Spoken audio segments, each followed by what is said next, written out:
धन्यवाद। आइए प्रार्थना करें। सामर्थ्य परमेश्वर, धन्यवाद देते हैं इस वचन के लिए जो पढ़ा गया। इस वचन के द्वारा तू आज हमसे बातचीत कर। प्रभु, हम जानते हैं तेरा वचन जीवित है, जो अपने दासों के मुंह से होकर के बातचीत करता है। प्रभु, आज तो हमसे बातचीत कर। ये वचन हमारे लिए अद्भुत होने वाला, अद्भुत होने यीशु मसीह के नाम से आमीन। प्रियो, यहोशू की किताब उसका पहला अध्याय और 6वें से लेकर के 10वीं आयतों को जब आप पढ़ेंगे तो वहां पर बाइबल में इस प्रकार से अंग्रेजी भाषा में लिखा है। वह लिखा है, be strong end of a good courage, for unto this people shall thou divide for an inheritance the land which I swear unto their fathers to give them।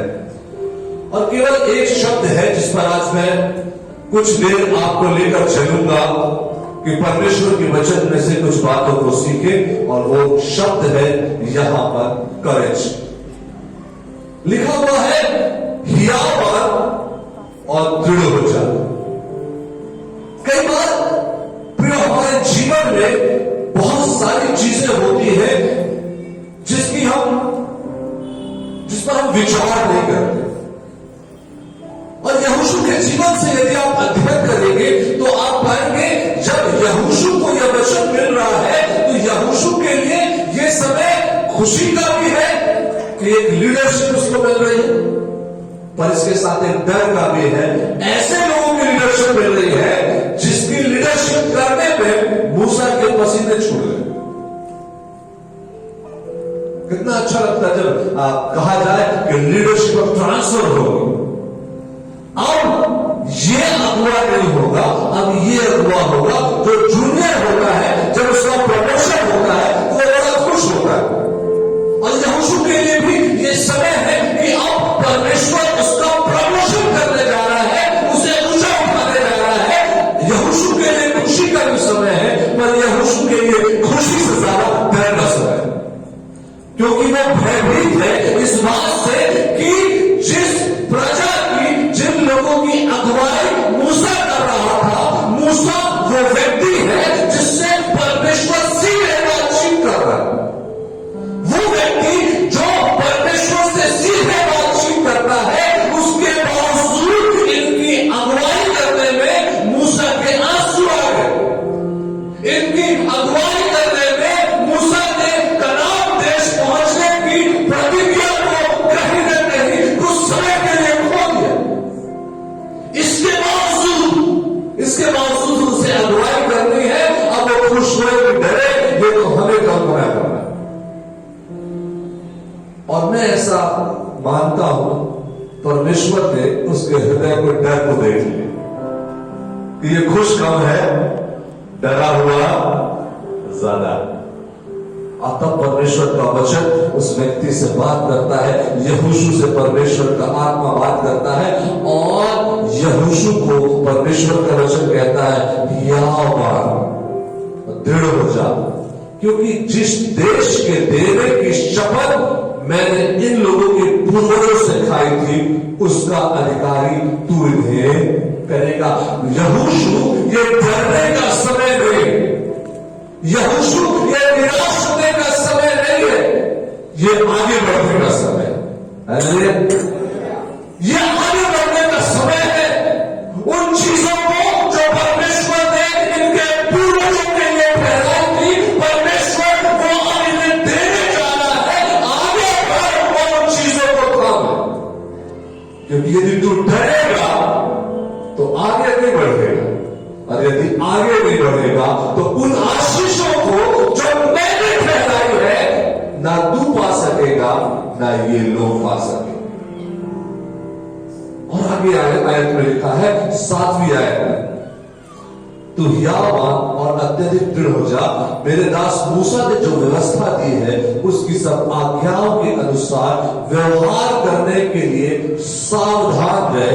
उनसे ना दाहिने मुड़ना न बाएं, जिससे जहां जहां भी तू जाए वहां वहां सफलता प्राप्त करे। परमेश्वर यहोशू को एक प्रॉमिस की बात कर रहा है, वाचा की बात कर रहा है कि यहोशू तेरे साथ होने क्या वाला है, तेरे साथ होने क्या वाला है। कई बार हम लोग सफलता की बात करते हैं, सफलता की बात करते हैं। हर कोई मैं सोचता हूं, ये सोचता है कि मैं कैसे सफल हो जाऊं, कैसे मेरे जीवन में आशीष आ जाए, कैसे मेरी तरक्की हो जाए। सफलता की कुंजी परमेश्वर यहोशू को देता है। हालेलुया। कई बार हमारी सफलता में हम असफल हो गए सफलता को पाने के चक्कर में। और यहां पर बाइबल कहती है, तू हियाव मानकर दृढ़ होकर जो व्यवस्था मेरे दास मूसा ने तुझे दी है उन सब के अनुसार करने में चौकसी करना, ना तो दाहिने मुड़ना ना बाएं मुड़ना, तब तू जहां जाएगा वहां तेरे सारे काम सफल होंगे। आज यदि संसार की स्थिति को हम लोग देखें तो मैं विचार करता हूं, आप हमारे चारों ओर आप देख लीजिए कितने प्रलोभन है। हर कदम में आपके सामने प्रलोभन है, हर कदम में परीक्षाओं का दौर है, हर कदम में संसार की चुनौतियां हमारे सामने है, जहां पर संसार हमसे कहता है समझौता करो, हर बात में समझौता करो। पिछले दिनों एक आर्टिकल मैं पढ़ रहा था, वो आर्टिकल में बहुत जो बॉलीवुड की दर्दनाक हकीकत, उसमें कुछ चीजों को मैं पढ़ रहा था और वहां इस चीज को पाएंगे कि बॉलीवुड की हकीकत यह है, जब तक वहां समझौता ना हो वो जीवन में तरक्कियों को नहीं पा सकते। जब तक समझौते में पाप ना हो वो एक नाम और एक फेम नहीं पा सकते। कुछ लोगों के बारे में वहां पढ़ा, जिनका नाम नहीं लूंगा, उन्होंने कहा ये एक ऐसी काली दुनिया है जहां बिना समझौता किए कुछ भी नहीं मिलता। हम लोग आज आइडल किसको बनाते हैं, हम लोग हम जो जवान होते हैं कई बार वो फिल्मी कलाकारों को अपना एक आदर्श मान के चलते, ये अच्छा है, ये अच्छा है, ये अच्छा है, पर वास्तव में देखें इन प्रलोभनों में कितने पाप छिपे हुए। उस स्थान में पहुंचने के लिए उन्होंने कितने पापों को किया और कितने समझौतों को किया। वो संसारिक रूप से सफल तो हो गए, और वास्तव में देखा जाए आज भी यदि आप उनके साथ बैठ जाए, जो लोगों ने इंटरव्यू किया उन्होंने जब उनके साथ बैठा तो वो अपनी सफलता में भी खुश नजर नहीं है, अपनी सफलता से खुश नहीं है, क्योंकि वो जानते हैं ये सफलता समझौते के नींव पर खड़ी है। जो कुछ दिन तो है, और जिस दिन समझौता करना बंद कर देंगे उस दिन ये इमारत गिर जाएगी। पर बाइबल समझौतों के विषय में नहीं कहती, बाइबल कहती है परमेश्वर के वचन को थाम ले, न इससे बाहर होगा न इससे बाहर होगा, तब तू जिस स्थान पर जाएगा, जो भी काम करेगा, बिना समझौते के परमेश्वर सफलता देगा। हालेलुया। बिना समझौते के परमेश्वर सफलता देगा। इसलिए पौलुस कहता है हमारा जो ये मल्ल युद्ध है, हमारी जो ये लड़ाई है, ये संसारिक लड़ाई नहीं है, हाकिमों और प्रधानों से नहीं है, पर दुष्टता की सेनाओं से है, जिसे हमें लड़ना है। और इस युद्ध में लड़ने के लिए हमको सांसारिक तलवारों की आवश्यकता नहीं, सांसारिक हथियारों की आवश्यकता नहीं, और सांसारिक लोगों की आवश्यकता नहीं। ऐसे युद्ध को लड़ने के लिए हमें परमेश्वर की और परमेश्वर के हथियारों की आवश्यकता है। हालेलुया। पिछले एक सप्ताह पहले मैं प्रभु के दास से बात कर रहा था, उनके साथ बैठ के चर्चा कर रहा था, और मेरा मन कैसे डाइवर्ट हुआ मैं बताता हूं। पिछले दिनों आप लोगों ने बहुत बार मुझे देखा होगा कि सतावों के समय में विरोध करने में मैं बड़ा आगे रहा। जब भी सता होता था, चाहे पुलिस स्टेशन जाना हो, चाहे मंत्रियों के पास जाना हो, इवन सीएम तक जाने के लिए मैं कभी नहीं घबराता। पर जब मैंने प्रभु के दास से बात की तो मैंने बाइबल की कुछ हकीकतों को सीखा, और मैंने कहा वास्तव में जो मैं कर रहा हूं वो गलत बात है। जब सताव होता है तो मैंने उस दास के साथ बैठ के सीखा, जब प्रारंभिक कलीसिया के ऊपर सताव आया तो प्रारंभिक कलीसिया सताव के विरोध में कहीं खड़ी नहीं हुई कि तुम हमें क्यों सता रहे। लिखा हुआ है जब सताव आया तो कलीसिया क्या कर रही है? प्रार्थना कर रही है। कलीसिया क्या कर रही है? प्रार्थना कर रही है। और मैं आज उल्टी चीज देखता हूं, शायद मैं भी उसका समर्थक था। पिछले दिनों परमेश्वर ने बोला कि अब क्या करना है मुझे, मैंने सीखा अब मुझे प्रार्थना करना। हालेलुया। परमेश्वर ने मुझसे बातचीत की, कहा विरोध करने से कुछ नहीं होगा। यदि मैं सताव करने वाले का विरोध कर रहा हूं तो वास्तव में मैं वचन के विरोध में हूं, क्योंकि वचन में लिखा है सताव को होना ही है। हालेलुया। अब यदि मैं कह रहा हूं मत सताओ तो बाइबल झूठी। तो क्या करना है? जब सताव हो तो मैंने सीखा मुझे अब पुलिस स्टेशन नहीं जाना, मुझे किसी मंत्री के पास नहीं जाना।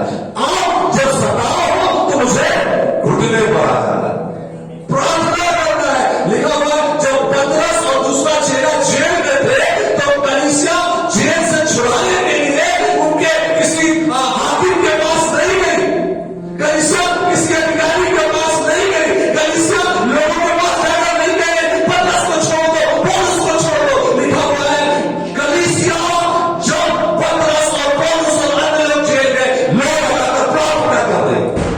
हालेलुया।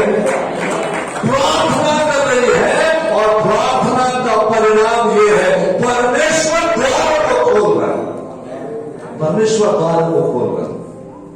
परमेश्वर ने मुझे सिखाया तो मैंने इस चीज को सीखा और वर्तमान में प्रभु के अनुग्रह से मैं अपने आप को बोलते 2 कदम पीछे आ गया। मैं 2 कदम पीछे आ गया और मैंने महसूस किया वास्तव में मैं जो कर रहा था वो गलत है। अब मुझको करना है कि अब मैं प्रार्थना करूं, अब मैं प्रार्थना करूं।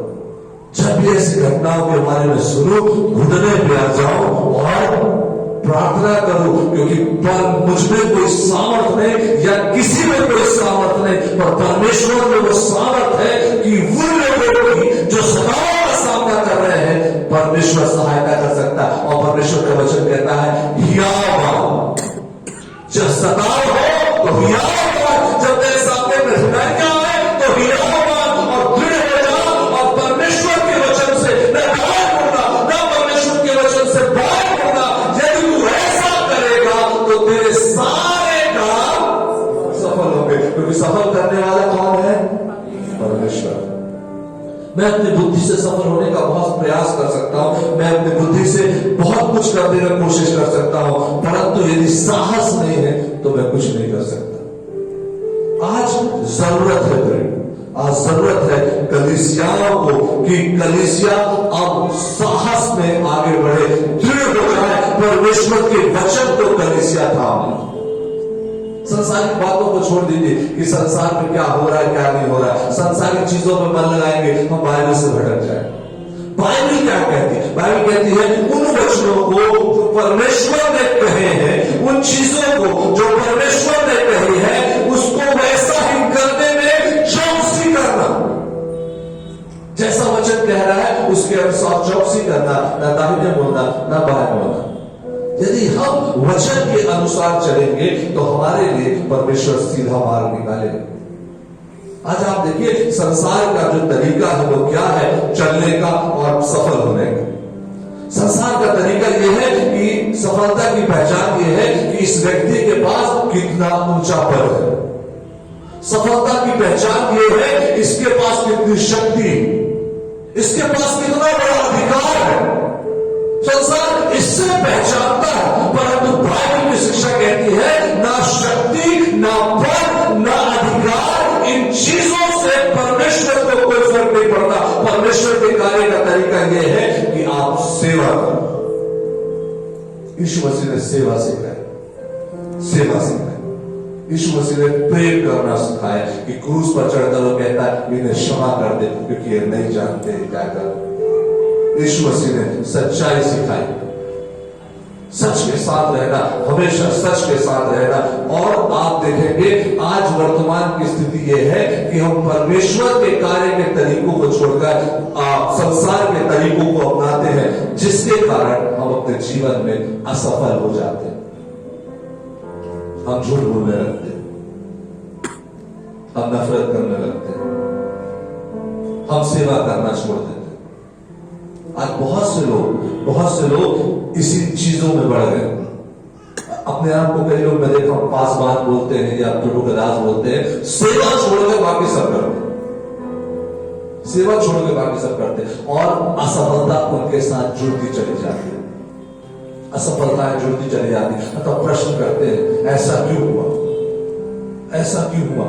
परमेश्वर का वचन कहता ऐसा इसलिए हुआ कि तुमने परमेश्वर को छोड़कर संसार को पकड़ लिया, परमेश्वर के तरीकों को छोड़ के संसार के तरीकों को अपना लिया। इस कारण सफलता की जगह असफलता तुम्हारे साथ चलने लगी। परमेश्वर का तरीका सीधा सीधा यह है कि वचन के साथ आगे बढ़ो, वचन के साथ आगे बढ़ो तो बहुत सारी चीजें मिलेंगी। यहोशू की किताब के 14वें अध्याय को यदि आप पढ़ें, 14वें अध्याय को जब आप पढ़ेंगे वहां पर आपको मिलेगा किस प्रकार से जब वहां पर यरदन के पश्चिमी भाग का वहां पर बंटवारा लिखा है, कालेब को हेब्रोन दिया जाना लिखा है और बहुत सारी चीजें। पर आप यदि पढ़ेंगे तो परमेश्वर ने मूसा को एक आज्ञा दी थी, और मूसा को आज्ञा ये दी थी कि कनान का भेद लेने जाना। स्टोरी हम सबको मालूम, 12 गए, 10 आए और 10 ने कहा कि हम उन दानवों का सामना नहीं कर सकते। 2 व्यक्ति हैं जो कहते हैं हम उनका सामना कर सकते हैं। कैसे कर सकते हैं? एक शब्द वहां पर आया, एक लाइन वहां पे आई, 10 लोगों ने कहा हम सामना उन दानवों का सामना नहीं कर सकते। 2 व्यक्ति कहते हैं परमेश्वर हमारे साथ है तो हम ऐसा कर सकते हैं। हालेलुया। परमेश्वर हमारे साथ है तो हम दानवों का सामना कर सकते हैं। संसार में जो आज चुनौतियां मेरे और आपके सामने है, शायद हमें ऐसा लगता है इन दानवों का सामना हम नहीं कर सकते, इन चुनौतियों का सामना नहीं कर सकते। हमको लाइफ में समझौता करना ही पड़ेगा, हमें लाइफ में समझौता करना ही पड़ेगा। जब तक हम नहीं करेंगे तब तक हम सफल नहीं हो सकते। और दानवों के आगे झुक जाते हैं, शैतान के आगे झुक जाते हैं, ऐसे लोगों के सामने झुक जाते हैं जो हमको पद में ऊंचे, अधिकार में ज्यादा और शक्ति में ज्यादा दिखते हैं। और जब इनके आगे झुक जाते हैं तब परमेश्वर हमसे दूर हो जाता है और सफलता की जगह असफलता महसूस होने लगती है। तब हम खुद बहुत छोटे हो जाते हैं, बहुत बौने हो जाते हैं और संसार का जो दानव है, जो सांसारिकता है और अन्य चीजें हैं, वो बहुत ऊंची हो जाती और हम बौनों के समान हो जाते हैं। परंतु यदि आप इस बात को जान लें कि परमेश्वर हमारे साथ है, तब आपके लिए जो संसार का दानव है, जो सांसारिकता है, चाहे परीक्षा है, चाहे राजनीति है, चाहे गुटबाजी है, चाहे कैसे भी प्रलोभन है, यदि परमेश्वर आपके साथ है तो आप इन चीजों का सामना बड़े आराम से कर सकते हैं, बड़े आराम से। यहोशू ने इस बात को सीख लिया, परमेश्वर ने यहोशू को सिखा दिया, यहोशू यदि तू चाहता है कि इनकी अगुवाई कर तो इस बात को तू आज गांठ बांध ले। यदि तूने गांठ बांध लिया, इसके बाद तू तेरी नजरें कभी झुकेगी नहीं और किसी दानव के आगे तुझे झुकना नहीं पड़ेगा। ऐसा नहीं है कि तेरे सामने दानव नहीं आएंगे, हालेलुया, दानव नहीं आएंगे ऐसा नहीं लिखा, दानव आएंगे। शैतान प्रतिदिन हमारे सामने नित नया प्रलोभन लेके आएगा, परंतु परमेश्वर हमारे साथ है तो हम उन प्रलोभनों को छलांग मार के पार कर लेंगे और वो प्रलोभन पीछे रह जाएगा। प्रेरितों के काम के 14वें अध्याय में आप इस बात को पढ़ेंगे कि पौलुस कैसे निर्भीकता से प्रचार करता है। लोग उसका विरोध करते हैं, पत्थरमार करते हैं, उसे मरा हुआ समझकर घसीट कर शहर से बाहर छोड़ देते हैं और सब सोचते हैं कि ये मर गया। लिखा हुआ है जब वो होश में आता है फिर उठता है, फिर खड़ा होता है, वापस फिर उनके बीच में आता है, फिर प्रचार करता है, फिर लोगों को सुसमाचार सुनाता है जिन्होंने उसे पत्थर मार किया। ये है साहस।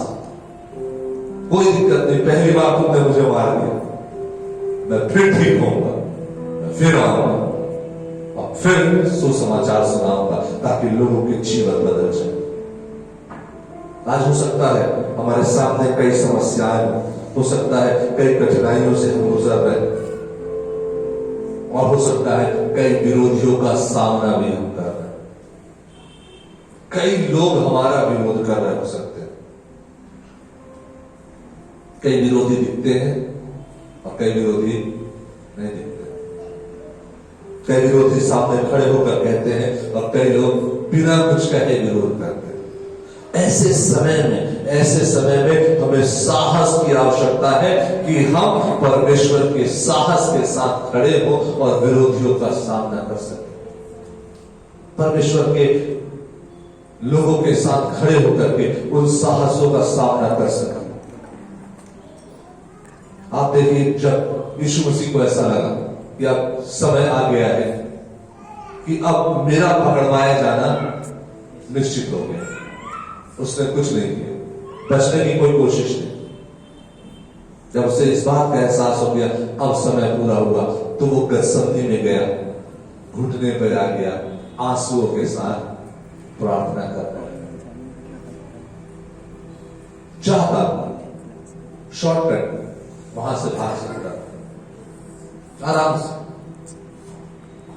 उस नगर को छोड़कर दूसरे नगर को चले जाता, कोई उसे पकड़ भी नहीं पाता। आसानी से वो उन सारी चीजों से बच सकता था, परंतु वो जानता है कि अब संसार का जो दानव है वो बहुत बड़ा हो गया है, अब उसका सामना करना जरूरी। और गतसमनी में उसने प्रार्थना शुरू। और आज जो हमारे जीवन में, चाहे मेरे जीवन की बात करूं या मैं आपके जीवन की बात करूं, सबसे जो कठिन स्थिति है वो ये है, वास्तव में हमारा जीवन प्रार्थना का जीवन नहीं रह गया। आज आप अपने आप से प्रश्न करके देखिए, मुझे उत्तर मत दीजिए, अपने आप से प्रश्न करके देखिए कितना समय वास्तव में हम प्रार्थना कर रहे हैं, कितना समय वास्तव में। मैं कलीसियाई प्रार्थना की बात नहीं कर रहा, पासवान आपके घर विजिट करने गए हैं और वो आपके साथ प्रार्थना किए, मैं उस प्रार्थना की बात भी नहीं कर रहा, मैं आपके इंडिविजुअल प्रेयर की बात कर रहा हूं। कितना समय, कितना अच्छा लगता है जब हम कहीं घूमने जाते हैं। पापा ने कहा आज मॉल घूमने जाएंगे, बच्चे खुश हो जाते हैं। 3 से 4 घंटे, 4 से 5 घंटे। पर यदि पापा ने कहा चलो अपने अपने कमरे में जाओ और सब दुआ करें, तो बोले अरे प्रॉब्लम। आज कठिन समय यह है, प्रार्थना के अलावा सब बातों के लिए समय, टीवी देखने का समय, मूवी देखने का समय, घूमने जाने का समय, कोई आ गया उसके साथ घंटों बैठकर बात करने का समय, फोन आ गया फोन में घंटों बात करने का समय। क्या ऐसा होता है कि एक समय हो जहां परमेश्वर से बात हो रही? जब यहोशू डरा हुआ है तो वो किसी व्यक्ति के पास जाके पूछता नहीं है ये तो बताओ मूसा मर गया है अब मैं क्या करूं। वो किसी प्राचीन के पास नहीं गया, किसी बुजुर्ग के पास नहीं गया, किसी लीडर के पास नहीं गया पूछने कि मैं क्या करूं। किसके पास गया? प्रार्थना में परमेश्वर के पास गया। प्रभु मूसा मर गया है, ये लोग बड़े हठीले मूसा को इतना बकते थे, अब मेरे साथ क्या करेंगे, अब मैं क्या करूं, मैं क्या करूं, मेरे अंदर तो योग्यता भी नहीं है प्रभु कि मैं इनकी अगुवाई कर सकूं, मैं क्या करूं, मैं क्या करूं, मैं क्या करूं। परमेश्वर के पास गया, घुटनों में प्रार्थना कर रहा है, तब परमेश्वर की आवाज उसको मिल गई। अगर वो लोगों के पास जाता तो शायद परमेश्वर की आवाज को सुन नहीं पाता, क्योंकि लोग बोलते अरे क्यों डरता है, तू आगे अगुवाई कर, मैं तेरे पीछे हूं, जो बोलूंगा वो तू करना, तो तू बिल्कुल इनकी अगुवाई कर ले। मानवीय स्वभाव यही है ना, मानवीय स्वभाव ये होता है कि जो लीडर है वो रबर स्टैम्प बन जाए कि कहां बोले ऐसे करके लगा दिया, बस बोले तू आगे, अगर मनुष्य के पास जाता बोलते तू सामने रहना, हम लोग अपने पीछे सब देख ले, और गड़बड़ी कितनी होती वो यहोशू जानता। रबर स्टैम्प नहीं बनना चाहता, वो क्या बनना चाहता था, परमेश्वर की ओर से ठहराया गया अगुवा, और इसके कारण वो प्रार्थना में गया। और बाइबल कहती है जब उसने प्रार्थना किया होगा तब परमेश्वर का वचन सीधे उसके पास पहुंचा, यहोशू डर मत, यहोशू डर मत, यहोशू डर मत। आज परमेश्वर मुझसे और आपसे बोल रहा है, जीवन की निराशाओं में मत कर, जीवन की चुनौतियों में मत कर। जो युद्ध है वो तेरा नहीं, जो युद्ध है वो मेरा है। हालेलुया। जो युद्ध है वो तेरा नहीं, जो युद्ध है वो मेरा है। रोमियो की पत्री 8वां अध्याय 31 पद निकालेंगे, कोई पढ़ देगा। रोमियो 8:31।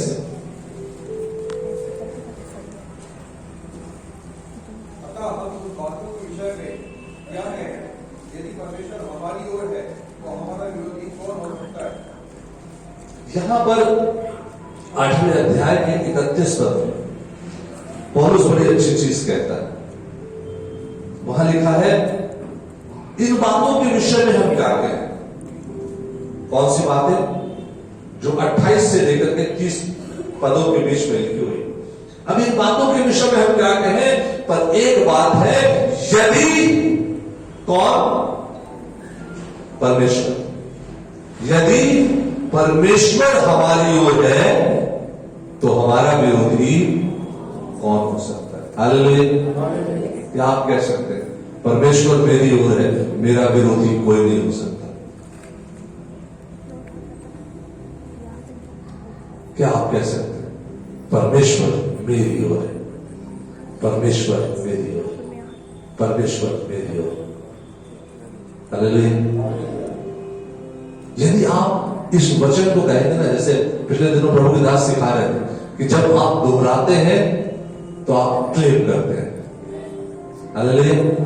जब आप दोहराते हैं तो क्लेम करते हैं कि परमेश्वर मेरी ओर है, मेरा विरोधी कोई नहीं हो सकता।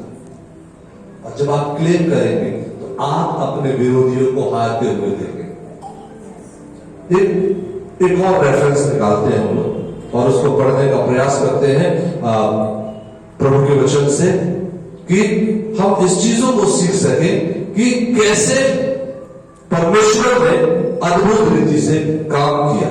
व्यवस्था विवरण निकालिए, 3रा अध्याय, व्यवस्था विवरण 3रा अध्याय, पहली आयत। तब हम उड़कर बाशान के मार्ग से चढ़ चले, और बाशान का ओग नामक राजा अपनी सारी सेना समेत हमारा सामना करने को निकल आया कि इस्राएल में युद्ध करे। यहां पर बाशान के राजा के विषय में वर्णन लिखा हुआ है। तब हम मुड़कर कहां जा रहे थे, बाशान के मार्ग से चढ़ चले, और बाशान का ओग नामक राजा अपनी सारी सेना समेत हमारा सामना करने को निकल आया कि हमसे क्या करे, युद्ध करे, हमसे युद्ध करे। हमारा जब बैरी हमारे सामने खड़ा है कि हमसे युद्ध करे, जब हमारा बैरी ताकतवर है, जब हमारे बैरी के पास अधिकार है, हमारे बैरी के पास शक्ति है, सब कुछ कुछ के साथ वो हमारे सामने खड़ा है कि हमसे युद्ध करे और हमको परास्त कर दे, हमको हरा दे। तब वहां पर क्या लिखा हुआ है दूसरी आयत में? तब यहोवा ने मुझसे कहा, तब यहोवा ने, देखिए, जब आपके शत्रु आपके सामने पूरी ताकत से खड़ा हुआ है, तब आप क्या कर रहे हैं, ये बहुत मायने रखता है। मैं इस पद को पढ़ रहा था जब कल, तो मैं इस चीज को सोच रहा था, जब सारी सेना उनके सामने होगी तब इस्राएलियों ने क्या किया? तब उन्होंने निश्चित रूप से परमेश्वर को पुकारा, निश्चित रूप से उन्होंने प्रार्थना की। प्रार्थना का प्रतिफल यह है कि परमेश्वर आ गया और उससे बात कर रहा है। क्या लिखा हुआ? यहोवा ने मुझसे कहा, क्या कहा?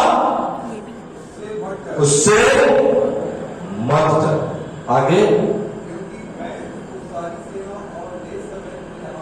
Hallelujah, hallelujah. सामने आपके स्क्रीन में प्रकाश दिखा रहा है ये पर क्या लिखा हुआ है? यहोवा ने मुझसे कहा, मत डर, मैं उसको, उसकी सारी सेना को और उसके सारे देश को क्या करने वाला हूं? तेरे हाथ में देने वाला। अब आप सोच लीजिए, पहला पद कह रहा है बादशाह का राजा सेना के सहित तैयार है कि उनसे युद्ध करे। परमेश्वर कह रहा उनको सबको मैं तेरे हाथ में देने वाला। आमीन। आपका शत्रु कितना ताकतवर क्यों ना हो, कितना बलशाली क्यों ना हो, कितना शक्तिशाली क्यों ना हो, परमेश्वर आज आपसे कह रहा है उसको और उसके पूरे देश को मैं तेरे हाथ में देने वाला हूं, मत डर। परमेश्वर आपको और मुझको, मेरे बैरियर को हमारे सामने गिराने वाला है। इस बात को रिसीव कर लीजिए, परमेश्वर ऐसा करने जा रहा है। परमेश्वर ऐसा आपके लिए करने जा रहा है, जो उसने इस्राएल के लिए किया वो आज आपके लिए करने जा रहा है।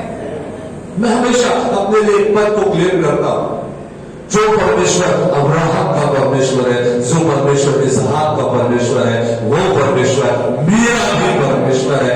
यदि वो दानियल को सिर की मान में बचा सकता है तो मुझे वो कभी भी बचा सकता है। हालेलुया, मुझे कभी भी बचा सकता है। आज परमेश्वर ने आपसे कहा है, साहस नहीं छोड़ना, साहस नहीं छोड़ना, साहस नहीं छोड़ना, क्योंकि मैं तुझे सफल करने पर हूं, मैं तुझे सफल करने पर हूं, मत डर, मत डर। क्योंकि बाइबल में लिखा हुआ है, भजन संहिता का लेखक लिखता है, यहोवा के दरवाजों के चारों ओर उसका दूत छावनी किए हुए उनको बचाता है। परमेश्वर का वचन कहता है, परमेश्वर का दूत हमारे चारों ओर छावनी किए हुए हमको बचाता है। आज परमेश्वर की सुरक्षा हमारे चारों ओर, शत्रुओं से डरने की आवश्यकता नहीं है। संसार का बैरी कितना ही ताकतवर क्यों ना हो, परमेश्वर आज आपसे कह रहा है उसने आपको विजयी बना दिया। आज आप कह सकते हैं मैं जीत गया, मैं हार नहीं सकता, क्योंकि मैं परमेश्वर के साथ हूं और परमेश्वर मेरी ओर है। कोई बैरी मुझसे जीत नहीं सकता, कोई बैरी मुझसे जीत नहीं सकता। मैंने संसार को हरा दिया है, क्योंकि परमेश्वर मेरी ओर। एक स्टोरी के साथ अपनी बात को समाप्त कर दूंगा।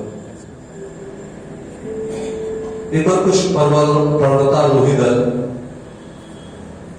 बर्फीली पहाड़ को चढ़कर उस पहाड़ को पार करके शिखर पर पहुंचकर फतह पाना चाहते हैं। वो बढ़ते जाते हैं, ठंड बढ़ती जाती है और उनका जो कैप्टन है वो उनसे बार बार कहता है, बढ़ते रहो, बढ़ते रहो, चलते रहो, रुकना नहीं।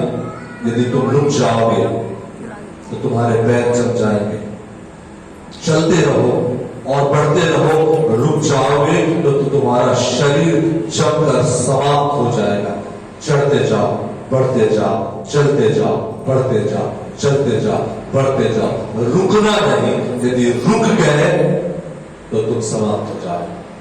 मसीही जीवन में आज परमेश्वर का वचन आपसे और मुझसे ये कह रहा है कि मसीही विश्वास में रुकना नहीं, थमना नहीं। यदि ठहर गए तो विजय नहीं मिलेगी, पर यदि बढ़ते जाओ, बढ़ते जाओ और बढ़ते जाओ तो एक समय ऐसा आएगा कि चोटी पर तुम होगे और सारी चीजें तुम्हारे नीचे होंगी। शैतान ने यीशु मसीह से यही कहा था कि पूरे पर ले जाकर सब चीजें तुझे दे दूं, एक बार झुककर प्रणाम कर दे। सारी चीजें दे दूंगा, एक बार झुककर सलाम कर दे। शैतान आज सेम चीज आपके सामने आकर कहता है, सब दे दूंगा, सब दे दूंगा, अपने परमेश्वर का नाम का इनकार कर दे। सब दे दूंगा, अपने परमेश्वर यहोवा को छोड़ दे, यीशु मसीह को छोड़ दे। सब दे दूंगा, इनकार कर, सब दे दूंगा, इनकार कर, सब दे दूंगा, इनकार कर। और तब यीशु मसीह के समान मुझे और आपसे कहना है, परिस्थितियां चाहे कैसी भी हो, शैतान ये हो नहीं सकता कि मैं यीशु का इनकार कर दूं, ये हो नहीं सकता कि मैं अपने परमेश्वर का इनकार कर दूं। जिसने मुझे जीवन में चाहे सुख हो चाहे दुख हो हर समय संभाला, मैं जीवन के अंतिम समय तक उसके साथ बना रहूं, जीवन के अंतिम समय तक। और जब आप ये कहेंगे, शैतान आपके सामने से ठहर नहीं सकेगा, वो भाग जाएगा। आज प्रभु का वचन आज आपके लिए है, इस वचन को लेकर जाइए। परमेश्वर हमारे साथ है, हमारा विरोधी कोई नहीं हो सकता, और उसने हमारे विरोधियों को हमारे पांवों के नीचे कर दिया। उसने हमारे विरोधियों को हमारे पांवों के नीचे कर दिया। आइए दुआ करें।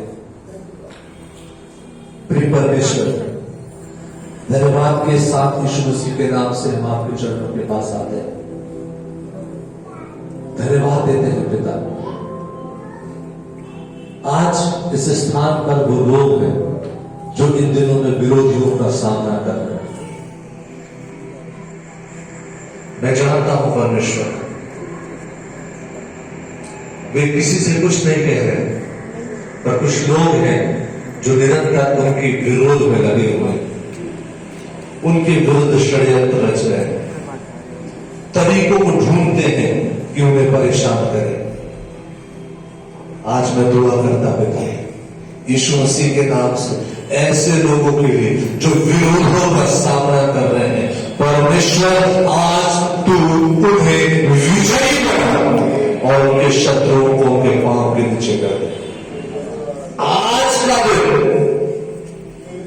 हर उस व्यक्ति के लिए जो यहां पर है, जो विरोधियों का सामना कर रहा है, प्रभु मैं प्रार्थना करता हूं कि आज तू उनकी ओर से युद्ध लड़, आज तू उनकी ओर से युद्ध लड़। जैसे कोड को तूने उनके हाथ में दे दिया, वैसे ही उनके विरोधियों को तू उनके हाथ में दे दिया। आज हर एक विश्वासी कह सके, परमेश्वर मेरी ओर है, मैं जीत गया। परमेश्वर मेरी ओर है, मैं विजय हुआ हूं। परमेश्वर मेरी ओर है, अब कोई विरोधी मेरे सामने ठहर नहीं सकता। जैसा तूने यहोशू से कहा पिता, आज वास्तव में तू मुझसे और हम सबसे कह रहा और खड़े हो जाओ। और व्यवस्था की कोई पुस्तक तेरे चित्त से उतरने ना पाए, ना तू दाहिने होना ना बाएं होना। ऐसा करने से परमेश्वर तेरे सारे काम को सफल करेगा। प्रभु आज इस वचन को जो तूने हम सबको दिया है, हम स्वीकार करते हैं। प्रभु तू हमें ऐसा जीवन दे, हमें ऐसा जीवन दे कि हम ना दाएं मुड़े ना बाएं मुड़े, पर तेरे साथ सीधा चल सके, तेरे साथ सीधाई से चल सके, तेरे साथ सिधाई से बढ़ सके। जैसा तू चाहता है पिता, हम वैसा ही जीवन जिए। जैसा तू चाहता है, हम वैसा ही जीवन जिए, ताकि हमारे द्वारा केवल तेरे नाम की महिमा हो। प्रभु हमको गलत मार्गों में जाने से बचा दे, हमें पापों के मार्गों में जाने से बचा दे, हमें शैतान के मार्गों में जाने से बचा दे, और हमें केवल अपने मार्ग पर चला, हमें केवल अपने मार्ग पर चला। आज का दिन हमारे लिए टर्निंग पॉइंट होने पाए पिता, कि हम जान सके कि प्रार्थना में विजय है, प्रार्थना में सामर्थ है, प्रार्थना में हम शैतान को हरा दिए हैं। धन्यवाद पिता, तुम्हारे यीशु मसीह के नाम से मांग लेते हैं।